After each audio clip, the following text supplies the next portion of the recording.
السلام علیکم. امید کرتا ہوں کہ آپ تمام حضرات خیر وافیت سے ہوں گے.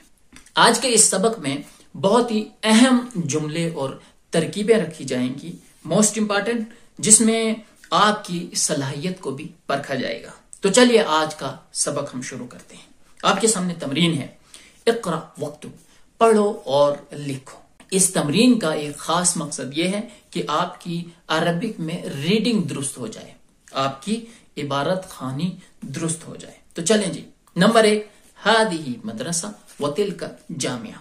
ٹھیک ہے، ہادی مدرسہ یہ ایک مدرسہ ہے، وتلک جامعہ اور وہ ایک یونیورسٹی ہے. غور کریں، سرچ کریں، تحقیق کریں کہ ہادی کہاں استعمال ہوا ہے، تلک کہاں استعمال ہوا اور ان کے کیا مطلب ہے. ٹھیک ہے، جو میں آپ کو پڑھا چکا ہوں. آپ اپنے اندر ہر جملے، ہر لفظ، ہر کلمے کے اندر تحقیق اور انویسٹیگیشن کرنے کا جذبہ پیدا کریں. ٹھیک ہے جی. ہادی مدرسہ یہ ایک مدرسہ ہے، وتلک جامعہ اور وہ ایک یونیورسٹی ہے. نمبر 2، ذالک حمار وتلک بقرہ. ذالک حمار وہ ایک گدھا ہے، وتلک بقرہ اور وہ ایک گائے ہے.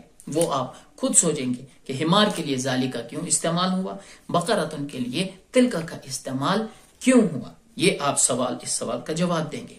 نمبر 3، اذالک مسجد، کیا وہ مسجد ہے. ٹھیک ہے، آپ خود سوچیں کہ مسجد ان کے لیے ذالک کیوں استعمال ہوا. ٹھیک ہے، لا نہیں، تلک مدرسہ وہ ایک مدرسہ ہے. تو یہاں پر بھی سوچیں مدرسہ کے لیے تلک کا استعمال کیوں ہوا. نمبر 4، ہذا جمل یہ ایک اونٹ ہے، وتلک ناقہ اور وہ ایک اونٹنی ہے. ٹھیک ہے، ہذا جمل یہ ایک اونٹ ہے، وتلک ناقۃ اور وہ ایک اونٹنی ہے.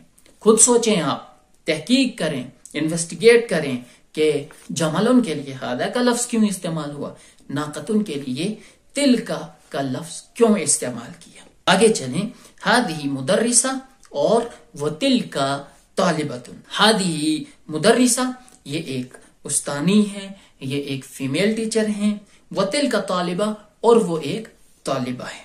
تو یہاں پر آپ کو تحقیق یہ کرنی ہے کہ مدرسے کے لیے ہادی کا لفظ کیوں استعمال ہوا اور طالبہ کے لیے تلک کا لفظ کیوں استعمال ہوا. اس کے بعد نمبر 6، ہادا کلب یہ ایک کتا ہے، وذالک قط اور وہ ایک بلی ہے. تو خود تحقیق کریں اور اس میں اگر آپ کو کوئی چیز سمجھ نہیں آتی تو سوال کریں، تحقیق کریں، انویسٹیگیٹ کریں کہ ہادا کلبن کے لیے کیوں استعمال ہوا، وذالک قطن میں قطن کے لیے ذالک کا لفظ استعمال کیوں ہوا. یہ ذالکہ کیا ہے، یہ ہاذا کیا ہے، یہ تلکا کیا ہے، یہ ہاذہی کیا ہے. اس کا جواب آپ اپنے آپ سے مانگیں. پہلی ویڈیوز کو دیکھیں، اگر آپ نے وہ نہیں دیکھی ہیں پہلے اسباق دیکھ لیں تو آپ کو ان ساری باتوں کا جواب مل جائے گا. نمبر 7، ہاذا بیت المؤذن وتلک حدیقۃ التاجر. ٹھیک ہے، ہاذا یہاں پر مبتدا ہے، پہلے ترجمہ کر لیتے ہیں. ہاذا بیت المؤذن یہ مؤذن کا کیا ہے، گھر ہے. یہ مؤذن کا گھر ہے، یہ اذان دینے والے کا گھر ہے. اسی طرح وتلک حدیقۃ التاجر اور وہ تاجر کا باغ ہے، وہ تاجر کا باغ ہے. تو یہاں پر آپ دیکھ لیں، ہاذا بیت المؤذن، ہاذا یہاں پر مبتدا ہے، بیت المؤذن کیا ہے، مضاف مضاف الیہ مل کر خبر بنتی ہے مبتدا کی. مبتدا اپنے خبر سے مل کر جملہ اسمیہ خبریہ ہوا. چلیے جی، وتلک حدیقۃ التاجر، وتلک میں بھی اسی طرح کی ترکیب ہے. تو آپ یہاں پر سوچیں گے کہ بیت المؤذن کے لیے ہاذا کا لفظ کیوں استعمال ہوا اور حدیقۃ التاجر کے لیے تلک کا استعمال کیوں کیا صاحب کتاب نے، کیا وجہ تھی. انشاءاللہ تعالی آپ کو جواب مل جائے گا. نہ ملے تو مجھ سے پوچھ لیں. نمبر 2، دوسری تمرین آپ کے لیے ایک اور امتحان کے طور پر گزر رہی ہے. اشر الی الکلمات الآتیہ، اشارہ کریں، اشارہ کریں الی الکلمات الآتیہ آنے والے کلمات کی طرف، بسم اشارۃ للبعید، اس میں اشارہ بعید کے ذریعے سے، ذالکہ اور تلکہ. ٹھیک ہے، ذالکہ اور تلکہ کے ذریعے سے جو آنے والے آپ کے سامنے اسم ہیں ان کی طرف اشارہ کریں. یعنی 2 آپشن ہیں آپ کے پاس، آپ کے سامنے اسم ہوگا، نام ہوگا، ان کے لیے آپ نے اشارہ کرنا ہے. یا تو اپنی ذالکہ کے ذریعے سے اشارہ کرنا ہے یا تلکہ کے ذریعے سے اشارہ کرنا ہے. یہی 2 آپشن ہے.